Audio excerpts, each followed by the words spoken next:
Macam-macam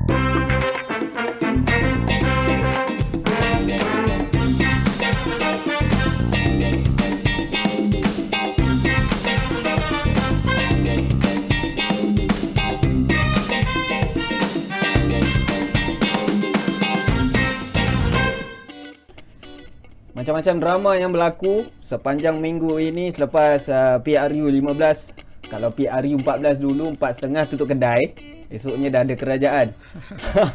PRU 15 5.30 tutup kedai, esok tak ada kerajaan lagi. Jadi pencerahannya, huraiannya, okey, kita akan bawakan malam ini dalam Bual Konti #menjentik masyarakat bersama dengan saya Faiz Azlan dan juga tetamu-tetamu kita bawakan Tuan Mujibu Abdul Muiz dan juga Tuan Johari Yazid, penganalisis dan pemerhati politik. Terima kasih, selamat datang ke Bual Konti. Malam ni Tuan Mujibu, Tuan Johari. Reaksi pertama Tuan Mujibu. Susah-susahnya kita. Tahan-tahan matanya kita semua sehingga 5 pagi 6 pagi menunggu keputusan. Tak selesai. Tapi kita kena terimalah bahawa ini adalah suara majoriti rakyat.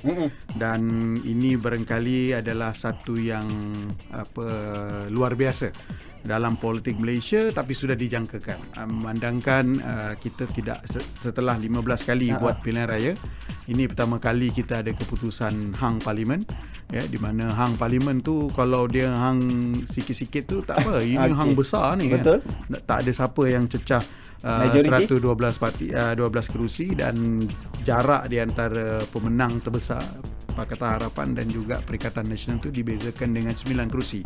Jadi mau tak mau memang kena buat satu koalisi lah, ya, yang mana koalisi itu perlu dipastikan memiliki angka ajaib 112 itu. Tuan Johari, sebelum PRU 15, jangkaan tu sudah ada macam ini ataupun memang rasa sebenarnya patutnya dah ada dah, untuk majoriti tu patutnya dah boleh ada dah masa PRU 15 sebelumnya. Tetapi bila PRU 15 tak ada pula majoriti ni. Ya, sebenarnya semua parti yang bertanding untuk ke PRU 15 ni masing-masing mempunyai satu keyakinan bahawa mereka boleh mendapat satu majoriti. Betul. Simple majority. Ataupun ada juga jangkaan yang mana satu parti akan mendapat jumlah yang besar dan perlu ada penggabungan dengan Sabah dan Sarawak. Itu adalah jangkaan awal. Tetapi apabila keputusan PRU 15 yang telah kita terima pada hari Sabtu baru ni, kita nampak bahawa rakyat berbelah bahagi di antara dua parti yang terbesar, iaitu Pakatan Harapan dan juga Perikatan Nasional. Dan kalau kita tengok, kalau penggabungan antara kedua-dua parti ini akan mendapatkan satu jumlah 2/3 yang besar. Jadi kita kena terima hakikat bahawa sebilangan besar rakyat menolak Barisan Nasional. Itu hakikat yang kita perlu telan, kita perlu terima. Di mana silap dan di mana betulnya Barisan Nasional ini, kepimpinan perlu menganalisa, dan menambah baik apa yang perlu dibuat untuk menghadapi 5 tahun yang mendatang. Dalam masa yang sama, beberapa gelombang berlaku dekat media sosial, gelombang pengundi anak muda, gelombang pengundi 30 sehingga ke 30 ke atas. Gelombang-gelombang ini yang kita nak tengok punca-punca tu, Tuan Mujibu. Dia kalau kita memahami selera dan antisipasi pengundi ini, sebenarnya dia bergantung kepada isu semasa. Kerana isu-isu yang melatari sesuatu pilihan raya itu banyak mempengaruhi. Of course kita bersetuju bahawa TikTokenization yang dilakukan oleh Perikatan Nasional itu memikat. Tapi yang kita cuba fahami daripada keputusan PRU 15 ini adalah apakah ini yang kita andaikan sebagai tsunami Melayu itu akan kekal membentuk trend dan pola pengundian pada masa akan datang. Kalau kita masih ingat pada 2008 pengundian ketika itu berlaku lebih kurang setting yang sama apabila tsunami Cina membadai. Betul. Dan kita lihat tsunami Cina itu membadai dan dia tak balik lagi kepada Barisan Nasional, ya. Bagaimana kita tengok kerusi-kerusi bandar, kerusi-kerusi separa bandar, terutamanya di kawasan-kawasan bercampur dan kawasan pengundi bukan Melayu ataupun Cina tinggi ni sudah sukar lagi nak balik pada Barisan Nasional. Jadi kalau ini tsunami Melayu dan mengandaikan trend 2008 tsunami Cina itu tak balik pada Barisan Nasional, maka saya rasa ini sesuatu yang menarik untuk diperhatikan, kerana kalau daripada 79 jadi 30, berapa pula pada PRU 16 dan mungkin angkubah gini dia berubah. Kita tengok bagaimana Barisan Nasional menang solid 2/3 di Melaka dan di Johor. Tiba-tiba Melaka tidak menyumbang satu pun kursi parlimen. Di Johor itu hanya status quo saja. Ya, dia dapat kembali simpang renggam tapi hilang Mersing. Jadi saya berpandangan dengan PRN negeri yang bahkan tiba mungkin dalam 6-7 bulan lagi. Betul. Saya rasa ini trend yang kita tidak boleh kata dia adalah satu skala ataupun sukatan yang boleh dikatakan tetap. Ya, tetapi bagaimana reaksi ini barangkali boleh dibaca mengandaikan bahawa apa yang berlaku di peringkat negeri seperti di Perak, di Pahang dan juga di peringkat persekutuan nanti akan membentuk pola-pola yang berbeza untuk PRN kelak. Tuan Mujibu mengundi di? Saya mengundi di Sabah. Balik mengundi? Tak, saya Mengundi tak pun? balik. Saya antara pengundi yang tidak dapat mengundi kerana kos tanggungan. Ya, memandangkan saya rasa saya mungkin boleh mewakili mereka-mereka yang berada di Semenanjung yang tak dapat balik mengundi disebabkan Ni dengar kos. ni Ya. yang tak mengundi Saya sekali rasa ni. barangkali sudah tiba masa kita memikirkan untuk memudahkan kaedah mengundi berbanding dengan hanya bergantung kepada cara konvensional. Kejap lagi yang tu kita simpan. Saya Okey. nak sentuh di hujung nanti. Okey. Sebab apa? Yalah banyak cerita juga. Dah sampai pukul 5-6 pagi tak dapat lagi keputusan undian ni. Hujung tu nanti kita sentuh sikit. Okey, Tuan Johari, menghala ke hadapan, mengharungi onak duri kehidupan sebagai sebuah kerajaan yang telah dibentuk untuk membentuk masa depan anak Malaysia ni. Gelombang-gelombang itu telah kita nampak di media sosial. Kalau tengok katanya dulu pakai media konvensional ni, media nasional ni pakai TV, pakai radio boleh menang parti. Tapi nampaknya sekarang semua dekat media sosial, Tuan Johari. Ya. Nak membentuk anak-anak muda ni. Sekarang ni sehingga ke hari ini pun saya kira kerajaan yang terbentuk perlu memikirkan kemaslahatan rakyat itu lebih utama. Dan trend pola pemikiran anak-anak muda ini telah menghala ke arah itu. Jadi kerajaan perlu memikirkan kaedah-kaedah macam mana kita nak garap orang-orang muda ni. Saya selalu berpesan bahawa orang muda ni memegang kepada 3 perkara. Satu, duit di dalam poket, satu, makanan di atas meja dan satu, tempat untuk mereka berteduh. Ya. Jadi 3 perkara asas ini perlu kerajaan tangani, perhalusi supaya golongan-golongan ini terbela. Bukan saja golongan muda, saya rasa keseluruhan rakyat Malaysia begitu. Dan untuk menjadikan negara kita semakin maju dan berdaya saing, kita perlu pastikan bahawa sistem pendidikan kita ini adalah satu sistem pendidikan yang berasaskan bagaimana cara untuk hidup. Bukan berasaskan bagaimana untuk lulus peperiksaan. Betul. Jadi perkara-perkara ini perlu dibuat perubahan oleh kerajaan supaya ianya menampakkan supaya kehidupan rakyat ini terbela. Bukan kita nak menumpukan kepada kita nak buat highway baru, kita nak buat MRT baru, kita nak buat tu yang mana bukan secara keseluruhannya rakyat dapat. Tetapi dari segi sistem pendidikan, keseluruhan rakyat dapat. Anak-anak dapat, ibu bapa bangga dengan sistem pendidikan yang bagus. Dan akhirnya anak-anak yang keluar itu dapat menjadi seorang anak ataupun rakyat Malaysia yang mempunyai asas ilmu pengetahuan yang tinggi yang kemudian akan membawa negara ke hadapan dan lebih maju lagi akan datang.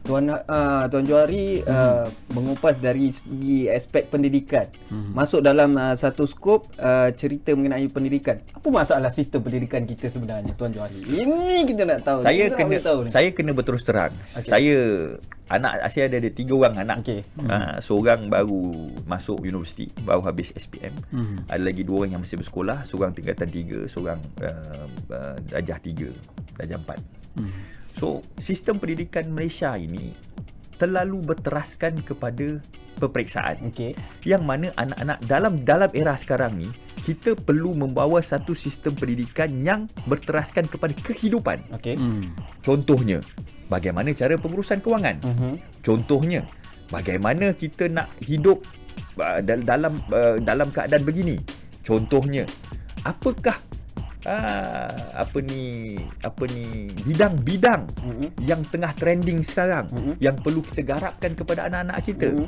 So asas-asas itu, macam mana hubungan antara kaum perlu diterapkan. Tidak ada lagi perbezaan di antara Melayu, Cina dan India. Bermaksud kita boleh bergaul sebagai satu komuniti yang bagus. Saya teringat waktu saya kecil, sekolah rendah. Di sekolah saya ada berbagai kaum. Cina, India, Melayu. Betul. Tapi sekarang kita kena terima hakikat bahawa di sekolah-sekolah kerajaan, majoritinya orang Melayu. Ada sebilangan kecil orang India, tetapi terlalu sedikit bilangan bangsa Cina. Jadi perkara-perkara ini perlu dibuat penambahbaikan supaya sistem pendidikan kita ini lebih mantap. Dan bukan sahaja sistem pendidikan di sekolah, maknanya sistem pendidikan kita daripada peringkat early childhood itu perlu diubah. Kan? Apa salahnya? Yalah, kita kena terima hakikat. Anak-anak kita ataupun rakyat Malaysia sekarang ni sanggup bayar 300-400 hantar anak-anak mereka ke tadika-tadika yang ada nama lah. Betul. Kita boleh tengok berbagai-bagai nama. Betul. Kan kalau saya cakap sini dah jadi free advertisement kat orang pula kan, kena bayar lah. Kan? Tapi Jangan sebut. jangan sebut. Apa salahnya kalau kerajaan panggil pengusaha-pengusaha ini duduk berbincang, tampilkan silibus yang baik kepada kerajaan untuk diguna pakai di tadika-tadika kerajaan. Yang mana kita ada kemas, kita ada prasekolah. Gunakan benda tu dan bagilah insentif-insentif kepada mereka, bagi geran ke, bagi insentif cukai ke apa benda. Apabila sistem pendidikan early childhood ni sudah bagus, kita terus kepada sistem sekolah rendah. Tapi janganlah buat mengejut-ngejut, tiba-tiba ubah macam gitu saja. Buat persediaan. Benda ini bukan boleh satu hari. Kan? Macam saya suka bercakap bahawa kita jadikan guru ini satu kerjaya yang sama level dengan doktor. Yang mana nak jadi cikgu mesti orang yang betul-betul hebat. Dan kita bagi banyak benefit kepada mereka. Dan untuk jadi cikgu ni kita hantar mereka keluar. Bagi diorang mengkaji sistem pendidikan. Di Singapura kita hantar, di Norway kita hantar, di UK kita hantar, di US kita hantar, di Jepun kita hantar. Di mana negara-negara yang kita rasa sistem pendidikan mereka bagus, hantar mereka di sana. Bagi diorang training selama 2 tahun ke apa benda. Kemudian diorang balik kumpulkan selama setahun untuk diorang garap satu silibus yang baru kepada rakyat Malaysia. Tuan Johari, mengundi ni? Saya mengundi di Shah Alam. Memang rasa dekat situ apa yang diundi sudah cukup dan juga rasa puas hati? Kita kena terima hakikat dan kita kena terima keputusan. Apa yang telah rakyat buat, kena hormati keputusan tu. Walaupun mungkin masing-masing ada pandangan yang berbeza, tetapi kita kena menghormati keputusan yang telah dibuat oleh rakyat. Saya tak nafikan saya mengundi pos. Saya tak boleh buat apa. Saya pun kerja sampai 5-6 pagi menunggu keputusan. Jadi kita berehat seketika, banyak lagi kupasan mengenai PRU 15 ni. Jangan ke mana-mana, kembali selepas ni dalam Bual Konti.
Cakap-cakap PRU masih lagi berbunyi.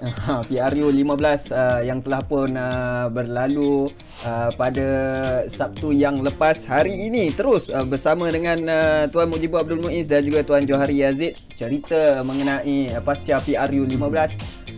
Kita sambung.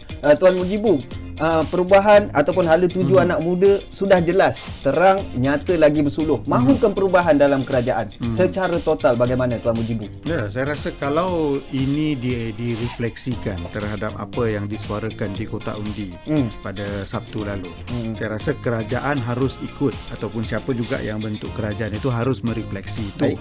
Apa yang kita boleh baca tentang PRU Sabtu lepas? Betul. Ini adalah penolakan total orang Melayu terhadap Parti Melayu dan mereka mahukan kerajaan yang stabil di mana dominasi Melayu itu menjadi teras itu. Jadi refleksi itu harus diterjemahkan lah, dan kita tengok juga bagaimana naratif PRU ke-15 ini dilakukan kerana mahu memberikan kembali mandat kepada rakyat untuk memilih kerajaan yang kuat dan stabil.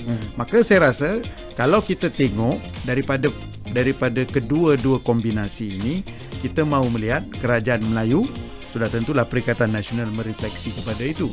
Dan kerajaan yang stabil, maka kalau kita kata nak stabil, dua parti yang menang banyak ni kena gabung dua lah. Tapi dan kalau kita faham tentang perjalanan politik Malaysia, bagaimana kita sebenarnya tidak mampu untuk membentuk satu kerajaan tanpa ada gabungan parti-parti. Sebelum ini kita nampak Grand Coalition itu diberi dalam template Barisan Nasional. Sampailah ia berubah, dan pada ketika ini kita jelas melihat bagaimana kalau kita tidak mampu untuk mencapai 112 secara bersendirian, maka gabungan itu perlu dibuat. Ini bukan baru sebenarnya. Cuma hang parlimen ini baru jadi. Tapi sebelum ni pakatan itu telah berlaku, cuma di dalam konteks yang lebih stabil. Maka kejayaan kepada Grand Coalition ini ataupun gabungan besar ini satu saja, iaitu adanya koalisi elit yang pelbagai itu, yang mana kompromi elit ini boleh berlaku. Dan ini yang menjadi formula kejayaan Barisan Nasional dulu. Sekarang ini formula yang berjaya itulah menjadi tak berjaya. Bila elit ni dia kata okey, apa deal? Elit ni pula nak push ini. Dan kalau kita mendapat satu kerajaan pun daripada koalisi elit ini, yang kita risaukan adalah bagaimana mereka ini boleh membentuk satu kerjasama dengan ideologi politik yang berbeza, falsafah, pendekatan dan dasar yang berbeza-beza. Kalau Barisan Nasional dulu kita faham bahawa perkongsian kuasa dan muafakat itu menjadi asas, di mana status quo itu menjadi semacam veto power kepada semua koalisi ini. Apa saja yang menyentuh mereka itu mereka boleh veto, dan ini dihormati dan atas prinsip setuju tidak bersetuju. Ini yang susah nak dapat sekarang ni. Jadi kalaulah saya sebagai pengundi, saya rasa sepatutnya gabungan yang membentuk kerajaan itu harus merefleksi dua perkara yang kita bincangkan tadi. Dan ini cara untuk move forward, di mana kalau kita melihat apa yang berlaku pada Sabtu lalu, kita boleh anggap ini sebagai titik satu proses perubahan ke arah pendemokrasian. Dan yang paling penting, bagaimana kita barangkali beradaptasi dan adjust kepada perubahan-perubahan ketara, terutamanya terlepas apa yang rakyat suarakan di kotak undi itu menunjukkan bahawa kebarangkalian untuk menjadi keterpecahan dalam undi itu di dalam PRU seterusnya itu makin tinggi. Yang itu nampak akan memberi kesan juga kepada next forward ataupun cerita-cerita yang seterusnya. Banyak lagi drama-drama yang akan berlaku. Ceritanya nak membentuk kerajaan ni bukan mudah, tetapi dalam masa yang sama kewibawaan tinggi daripada seorang pemimpin itu untuk membentuk kerajaan itu yang penting. Dan dalam masa yang sama, bila dah bentuk kerajaan, banyak lagi sebenarnya yang perlu dipikirkan, antaranya ekonomi, kestabilan. Jadi apa yang seterusnya yang akan dipikirkan oleh pelabur-pelabur dalam masa yang sama? Tengok tak berkesudahan ataupun susah nak membentuk kerajaan itu. Setakat ini saya rasa ada dua perkara yang perlu difikirkan secara berat oleh kerajaan yang ini. Satu, mengembalikan keyakinan pelabur dengan mengemukakan satu barisan kabinet yang mantap. Dan kedua, sudah tentulah kita bercakap tentang bajet ni. Betul. Kerana bajet ini nanti akan mempengaruhi sentimen pelaburan, keyakinan terhadap pasaran, prediksi tentang arah dan hala tuju ekonomi negara kita ini. Kerana kalau diperhatikan, kita masih lagi ada potensi untuk menarik pelaburan. Apatah lagi dengan perang ekonomi yang menyaksikan pada ketika ini Amerika seolah-olah melakukan boikot besar-besaran terhadap China, dan sudah ada semacam tindakan mengarahkan pelabur-pelabur Amerika itu keluar. Jadi kalau kita kata ada arahan keluar, dia keluar tu nak ke mana? Sudah tentu paling dekat kita. Jadi kalau kita tidak bersedia untuk menyediakan satu barisan kabinet yang meyakinkan, menteri-menteri kabinet terutamanya yang kritikal lah, menteri keuangan, menteri pelaburan, menteri industri, yang saya rasa kalau tidak diletak dengan orang-orang yang betul, masalah nak pilih orang betul ni susah juga kan. Sebab ni banyak newcomers ni yang kita tak tahu kan. Macam contoh, apakah Ustaz TikTok yang mengalahkan Nurul Izzah di Pematang Pau boleh jadi tu? Kalau dia jadi menteri keuangan macam mana kan? Dan ini sebenarnya adalah isu-isu yang barangkali ketika pengundi undi pada Sabtu lalu dia tak terfikir sampai ke situ. Dia tak terfikir. Dia tak terfikir sampai dia ke tahu situ. undi dia nak parti tu. Dia tahu dia nak pangkar berdasarkan sentimen dia, berdasarkan pengaruh mak bapak dia ataupun berdasarkan apa yang dia rasa inilah yang terbetul, dia pangkar. Tapi dia tak nampak sebenarnya nak bentuk kabinet, nak membentuk keyakinan, nak mencipta satu dasar, gabungan-gabungan yang membentuk itu. Apakah mereka ini ada pengalaman yang secukupnya, ada kelayakan yang betul untuk membawa Malaysia yang mereka bakal pimpin ni ke arah haluan yang sebenar. Tuan Mujibu dah sentuh mengenai pengundi 18 ni. Pengundi 18 kita ni dah cukup bersedia ke sebenarnya, ataupun memang apa yang diperkatakan oleh Tuan Mujibu tadi, Tuan Johari cakap-cakap dengar-dengar tu ada dekat sekitar Tuan Mujibu? Sebenarnya apa yang Tuan Mujib cakap tu itu benda yang betul. Maknanya undi 18 ni, budak-budak yang keluar mengundi pertama kali ini, mereka tak memikirkan yang diundi itu mempunyai untuk adakah wakil-wakil ini mampu untuk membentuk satu barisan kabinet yang bagus. Okey. Jadi itu perkara yang pertama. Jadi bila terjadi drama sehingga tidak nak membentuk kerajaan sehingga 2-3 hari tak selesai, saya rasa barulah pengundi-pengundi 18 ni sedar bahawa mungkin ada kesilapan yang telah mereka lakukan mengakibatkan negara masih lagi tidak dapat membentuk satu kerajaan yang cukup-cukup stabil. Salah sistem pendidikan ataupun salah pengundi itu sendiri yang masih belum lagi bersedia? Saya rasa kita tidak boleh salahkan pengundi. Okey. Kerana kita harus terima hakikat bahawa permainan persepsi juga adalah salah satu angkuba yang menjadikan mengapa pengundi itu memilih ataupun cenderung untuk memangkah satu pihak. Baik. Jadi yang penting sebenarnya adalah bagaimana pemain politik agar tidak berterusan of course lah, susah lah kita cakap benda ni kan, because dia macam kalau sekarang ni musim World Cup, kita nak cakap pada Ronaldo dan Messi jangan gelicik bola, main bola tu susah. Betul. Jadi sebagai pemain dia politik, main bola, memang kerja dia main bola, dan sebagai orang politik memang kerja dia untuk menimbulkan persepsi. Tapi kita juga harus ada semacam tanggungjawab moral bagi memastikan apa juga yang kita letakkan kepada pengundi itu dia membina satu kerangka asas pemahaman yang meletakkan bukan saja harapan tetapi juga bacaan mudah kepada mereka untuk membaca, kalau aku pilih parti ini bagaimana tentang dasarnya, bagaimana tentang barisan kabinetnya ataupun siapa orang-orang di sini, apa golongan, apa kandungan kabinet ni, ada teknokrat berapa.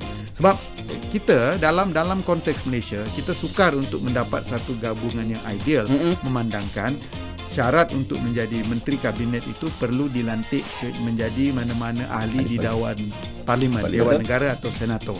Kita tak boleh lantik. Kalau kita katalah Indonesia dia berbeza kerana sistem presidensial. Kita pula sudahlah presiden yang pilih. Mengamalkan sistem bermajoriti muda. First past the post system. Dalam masa yang sama juga kabinet kita tu selalunya ada template yang sudah sedia faham kan. Ini mesti orang Cina, ini mesti orang. Itu yang susah tu. Jadi saya rasa mungkin dia kena buat perubahan tu ada Dia kena buat satu perubahan. Exactly. Sebab kalau kita berterusan menggunakan template yang sama dan lebih teruk, bila kita ada satu kerajaan yang bersifat pakatan, sudah tentulah jawatan-jawatan menteri inilah yang nanti akan dijadikan pengimbal untuk memastikan semua pihak merasa puas hati. Jadi bila lantik menteri, dia bukan lantik berdasarkan merit. Dia berdasarkan sejauh mana kita boleh menjadikan jawatan ini sebagai sogokan kepada sokongan. Itu yang saya tak mahu tu. Ada risau mengenai undi 18, cakap-cakap ataupun dengar-dengar? Saya dari tadi sebabnya saya sebagai pengundi juga.